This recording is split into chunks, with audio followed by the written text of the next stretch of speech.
Good morning বন্ধুরা, তোমরা সবাই কেমন আছো? আশা করি ভালো আছো। আমিও খুব ভালো আছি। আমি রিয়া, বুঝতেই পারছো, অনেকে জানো না, জেনে নাও আমার নাম রিয়া। তো আমার ব্লগে তোমাদের সবাইকে স্বাগত জানাই আর বুক ভরা ভালোবাসা জানিয়ে এখন থেকে ব্লগটা স্টার্ট করলাম। ঠিক আছে, তো আমি রান্নাঘরে চলে এসেছি আজকে। আর সকালে কাজ সেরে নিয়েছি তাড়াতাড়ি আর রান্নাঘরে চলে এসেছি।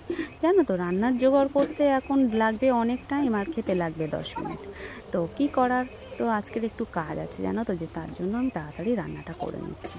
তো সবজিগুলো নামিয়ে নিয়েছি, যেহেতু মাছ নিয়ে এসছে।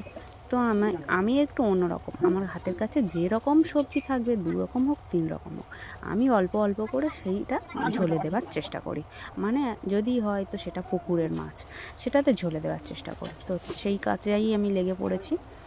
তো ঝিঙে ছিল, ঝিঙে কেটে নিয়েছি আর বেগুন কেটে নিয়েছি। তো আমার পাশেই দেখেছো ঝুড়ি আছে, ঝুড়িতে মাছ আছে, তোমাদেরকে দেখাচ্ছি। এটা কেটে নিয়ে দেখাচ্ছি। আজকে একটা অন্যরকম প্ল্যান আছে, তো হঠাৎ করেই প্ল্যানটা, তো সেই প্ল্যানটা জানতে হলে সঙ্গে থাকতে হবে। তো থাকো, আমি এগুলো কেটে নিই, তাড়াতাড়ি কেটে নেব, নিয়ে তারপর তোমাদেরকে বলছি প্ল্যানটা আসলে কী। আসলে জানো তো, এত গরম পড়েছে, ভালো লাগে না। একটু রোদ্দুর এত পড়ছে, খুব গরম হচ্ছে, আবার একটু যখন বৃষ্টি পড়ছে তখন একটু ঠিক আছে। তো এইরকম কি অবস্থা, তোমাদের ওইদিকে আবহাওয়া কেমন বলো তো? এখানে একটু বৃষ্টি হচ্ছে তো একটু রোদ্দুর পড়ছে, কি আর বলবো বলো। চলো তাড়াতাড়ি রান্নার জোগাড় করে নিই।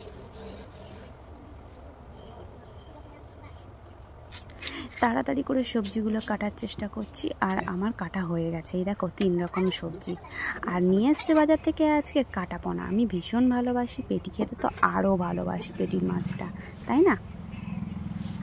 তাহলে আমি রান্নাটা করেই ফেলি। কি অবস্থা দেখো, আমি যে রান্না করে কোনো রকমে তোমাদের তো রান্নার জোগাড়টা দেখালাম, মাছ কেটে নিয়ে রান্নার জোগাড় করেছি, আর মাঝখানে তোমাদের সামনে আসা হয়নি। রান্না করে নিয়েছি, স্নান করে চলে এসেছি, আর তারপরে দেখো মানে বৃষ্টি পড়ে গেছে, প্রচণ্ড বৃষ্টি পড়েছে। বৃষ্টি পড়াটা এমন কোনো ব্যাপার না, বৃষ্টি তো হবে, গিয়ে বর্ষাকালে বৃষ্টি হবে না। কিন্তু সমস্যাটা এখানে যে এই যে আমার সামনে দেখতে পাচ্ছ কতগুলো পিয়ারা, কতগুলো শশা, এই দেখো দেখো কি অবস্থা দেখো। তো এগুলো কি হবে, তোমাদেরকে বলাই হয়নি যে আমি স্নান করে এসেছি, কিন্তু আমি এখনো কিছু খাইনি। তার কারণে আমার বাবা একটু আগেই ফোন করেছিল, যেহেতু কালকে রাত্রে বাবার সাথে আমার কথা হয়েছে যে আমরা আজকে একটু দরকারে যাব। তো তার জন্য বাবা তো মেয়ে জামাই শুধু যাবে, মানে বুঝতেই পারছো খাওয়া দাওয়ার ব্যাপার একটু আছে। তো দুপুরবেলা ফোন করেছিল, তোরা কখন আসবি? আমরা বললাম যাব বাবা। আমি আবার কখন বললাম, আমি সকালবেলা যাবো বা দুপুরবেলা যাবো, এরকম কোনো টাইমও দিইনি জানো। আমি বলেছি যে আমি যাবো একটু বিকালবেলা, তো যাবো, তোমরা রান্না বান্না করে দেখো, আমি ঠিক খাওয়া দাওয়া করবো, ভালো বা যাই হোক ব্যাপার হয়ে যাবে, খাওয়া দাওয়া তো হবে। তো বলেছি, তো সেই জন্য আমি না দুপুরবেলা আর খাইনি। আমি ভাবলাম যে একবার বাবার বাড়িতে গিয়ে একটু বিকেল হবে যাবো, খাওয়া দাওয়াটা করবো। আমি রান্নার টাকা না, এক প্যাকেট ক্রিম কেকটা 10 টাকা করে পাওয়া যায়, ওটা খেয়েছি। তো স্নান করে চলে এসেছি, ব্যাগ গুছাতে হবে তো, কারণ বাপের বাড়ি যাবো, ব্যাগ গুছাতে হবে। তো যখনই বৃষ্টি কমবে তখনই বার হয়ে যাবো, নইলে সুযোগ পাবো না যাবার, যেহেতু আমার যেতেই হবে, খুব দরকার আছে। তো দেখো কতগুলো শশা, এখানে প্রচুর পেয়ারা, অনেক পেয়ারা, এখানেও আছে পেয়ারা। এই দেখো মোট 3-4টে গাছে পেয়ারা নিয়ে এসেছে, 3-4 রকম পেয়ারা সাইজ আছে এখানে। আর সব গুড়িয়ে পেড়ে নিয়ে চলে যাচ্ছি না, আরো গাছে আছে, আরো মানে যারা বাড়ি সবাই আছে তারাও খাবে, একবার গাছ গুড়িয়ে নিয়ে যাচ্ছি না, বুঝলে। তো এগুলো আমি গুছিয়ে নিই, তারপরে যখন আমি রেডি হব একবার বাবার বাড়িতে যাওয়ার জন্য, তো তখন তোমাদের সামনে আসি। টাটা, ততক্ষণ সঙ্গে থাকো, কেউ কিন্তু স্কিপ করো না, তাহলে মিস করবে। আর কেমন হলো ভিডিওটা কমেন্ট করতে ভুলো না, ওকে। দেখো আমি কখন থেকে রেডি হয়ে গেছি বার হব বলে, কিন্তু বাইরে এক নিয়মে বৃষ্টি হচ্ছে বলে আমি একটা শাড়ি বার করেছিলাম, সেটা আর পরে গেলাম না, মানে ভিজে ভিজে যেতে হবে। তো ভাবলাম এই শাড়িটা পরে কটা শর্টসও বানিয়েছি, তো এই শাড়িটা পরে যাই। তো আরেকটা শাড়ি আমি বার করেছিলাম যেটা আমি পরবো বলে, সেটা মানে পরা হলো না, বৃষ্টি হচ্ছে, যেন ভিজে ভিজে ভিজে ভিজে ভিজে যেতে হবে। দেখাচ্ছি শাড়িটা কে ছিল, কি শাড়ি, এই শাড়িটা বার করেছিলাম পরে যাবো বলে।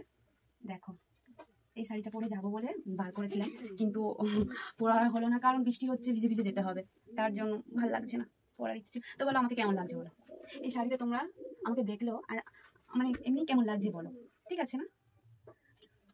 বাইরে এখনো বৃষ্টি পড়ছে ঝিঝি ঝিঝি করে, মানে একটু একটু বৃষ্টি পড়ছে, যেতেই হবে, তার জন্য চলো দেখা যাক, আমি অন্তত রেডি হয়ে তোমাদের সামনে আসতে পারলাম। যাই হোক, বৃষ্টিটা থামলো, তোমাদের দাদাভাই আর আমি বার হয়ে গেছি। আর কি অবস্থা দেখো, রাস্তাতে আবার বৃষ্টি নেমে গেছে। তো এখানে কি করার, অনেকক্ষণ দাঁড়িয়ে আছি, দেখো কত বৃষ্টি পড়ছে, দেখো ভিজে গেছি। আর ওই যে আমাদের গাড়িটাও ভিজছে। আমরা বেরিয়েছি তো বিকালবেলা, কিন্তু দাঁড়িয়ে থাকতে থাকতে অনেক সন্ধ্যা হয়ে যাবে, তার জন্য বৃষ্টিতে ভিজেই আমরা বার হয়ে গেলাম। কি করার, দেখো কি অবস্থা। তো বৃষ্টি হচ্ছিল যে মার বাড়িতে গিয়ে আর তোমাদের সামনে আসতে পারলাম না, কিন্তু মা কী কী আমার জন্য বানিয়েছিল আর কী কী পাঠালো তোমাদেরকে আমি দেখাচ্ছি। দেখো, আমি আম খেতে খুব ভালোবাসি, তোমরা অনেকে জানো আবার অনেকেই জানো না। তো এত ভালোবাসি, আমের সিজন শেষ হয়ে যাচ্ছে, তার জন্য মা আমাকে আম পাঠালো। এই বালতিটা আসলে আমার জন্যই নিয়েছিল, বলে বালতিটা নিয়ে যা, তো বালতিটাও পাঠালো। আবার মার গাছে সবজি হয়েছে, সবজি পাঠালো। আবার নতুন মানে তালের বড়া, আমি তালের বড়া খেতে ভালোই বাসি, তো তালের বড়া পাঠালো বানিয়ে, দেখতেই পাচ্ছ প্লাস্টিকে আছে। আর এর মধ্যে আছে চিকেন, একটু চিকেন আছে। তো বেশি করে না, রাত্রে তো বেশি খাবো না, ওই জন্য দুজনের হয়ে যাবে। আর এতে এইটা পুরো এই টিফিন বাস্কটা পুরো ভর্তি মাটন পাঠিয়েছে, তো এতে আমাদের হয়ে যাবে, বেশি করে আর আনিনি। আসলে আমি গেলেই তো মা সব পাঠিয়ে দেয়, বলে তুই এখানে এসে খাচ্ছিস না, আবার এগুলো নিয়ে যাবি না, তো পাঠিয়ে দিয়ে দিল। চলো, গুড নাইট।